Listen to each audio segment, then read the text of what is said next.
नाव नितीन संघवी, वय वर्ष 70. मला गेल्या 35 वर्षापासून प्रॉब्लेम होते.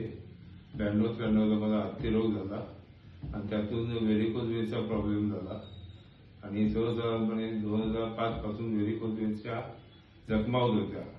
पण त्या जखमा वाढत गेल्या. 2014-15 पासून मला वारंवार जखमा व्हायच्या. त्या दरम्यानच्या काळामध्ये स्किनची इलॅस्टिसिटी लॉस झाली होती आणि 18 पासून वारंवार जखमा व्हायच्या. ड्रेसिंग करायला लागायचं. दोन्ही पायाला दर आठवड्यातून 15 दिवसांचं ड्रेसिंग करायला लागायचं.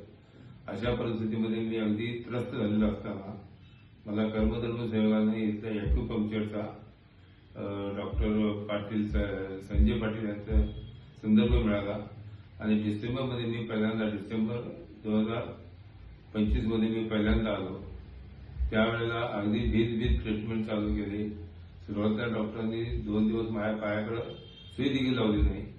पण डिसेंबरमध्ये 8 दिवस, जानेवारीमध्ये 10-12 दिवस ट्रीटमेंट घेतल्यानंतर मला थोडासा कॉन्फिडन्स आला आणि त्या दरम्यानच्या काळामध्ये 30 ते 40% मला फरक वाटला. मी इथे ज्यावेळेला आलो त्याला व्हेरिकोज वेन बरोबर मला स्लिप डिस्कचा पण प्रॉब्लेम होता.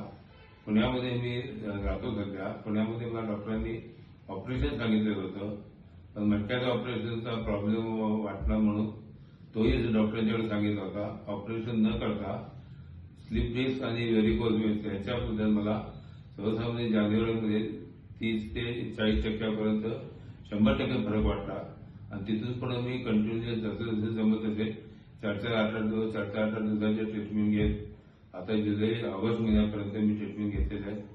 सर्वसाधारणपणे 40 दिवसाच्या माझ्या ट्रीटमेंट झाल्या असतील आणि स्लिप डिस्कचा माझा 70 ते 75% प्रॉब्लेम सॉल्व्ह झाला आहे आणि व्हेरिकोज वेनचा जवळजवळ 90% पूर्णपणे प्रॉब्लेम सॉल्व्ह झाला आहे.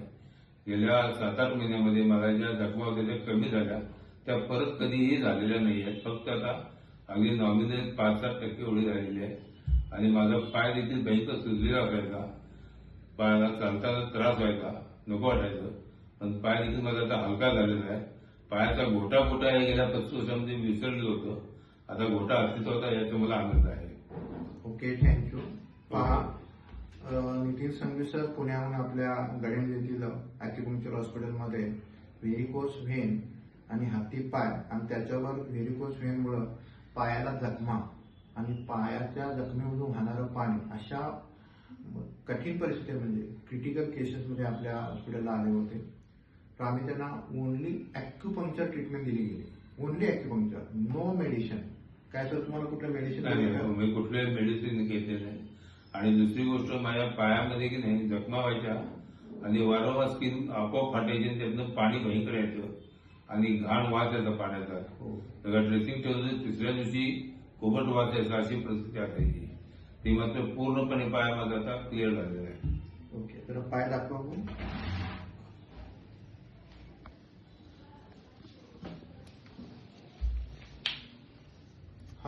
हा जो ब्लॅकिश पण हा पूर्णपणे ब्लॅक होता, आता बराचसा फेंट होऊन स्किन कलर मध्ये मध्ये दिसतोय आणि पायाची सूज देखील आता मी आलो त्याच्यापेक्षा जवळजवळ 50 ते 60% कमी आहे सूज. आता ही एवढी सूज होती. हा इथला भाग हा एवढा सूज होता, इथला तर कम्प्लीट एवढा कमी झाला आहे.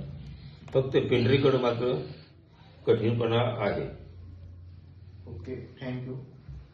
तर ज्यांना कुणाला अशा प्रकारचा विकार आहे की व्हेरिकोज वेन डॉक्टरने ऑपरेशन सांगितलेलं आहे आणि ऑपरेशन करून सुद्धा फायदा होत नाही, तर अशा पेशंटने जरूर डॉक्टर सुजोग ॲक्युपंक्चर हॉस्पिटल गडिंग्लजशी कॉन्टॅक्ट करावा.